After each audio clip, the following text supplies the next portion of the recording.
கேட்கிறதற்கு தீவிரமாயும் பேசுவதற்கு பொறுமையாயும் கோபிக்கிறதற்கு தாமதமாயும் இருக்க கடவர்கள். யாக்கோபு 1:19 பின்பாகம். கர்த்தாவே உம்மிடத்தில் என் ஆத்மாவை உயர்த்துகிறேன். சங்கீதம் 25:1. என் தேவனே, நான் உம்மை நம்பியிருக்கிறேன். நான் வெட்கப்பட்டு போகாதபடி செய்யும். என் சத்துருக்கள் என்னை மேற்கொண்டு மகிழ விடாதேயும். சங்கீதம் 25:2. வழிகளில் தெரியும், பாறைகளில் போய் தரும். சங்கீதம் 25:4.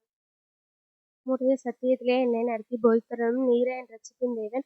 உம்மை நோக்கி நாள் முழுவதும் காத்திருக்கிறேன். சங்கீதம் 25:5. கர்த்தாவே, உம்முடைய இரக்கங்களையும் உம்முடைய காரணங்களும் நினைத்தாலும் அவைகள் அண்ணனது காலம் முதல் இருக்கிறது.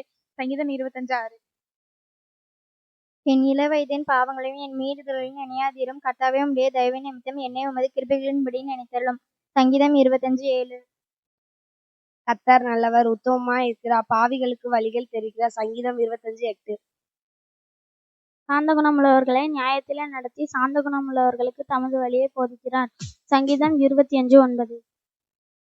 கர்த்தருடைய உடன்படிக்கையும் அவருடைய சாட்சிகளையும் கைக்கொள்கிறவர்களுக்கு அவருடைய வழிகள் எல்லாம் கிருபையும் சத்தியமும் ஆனவைகள். சங்கீதம் 25:10.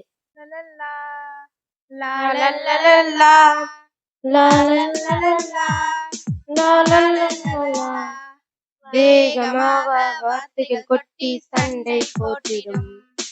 நண்பன் யார்தான் ஜெயிப்பான்? அமைதியாக உந்தன் பின்னே சண்டை மூட்டிடும்.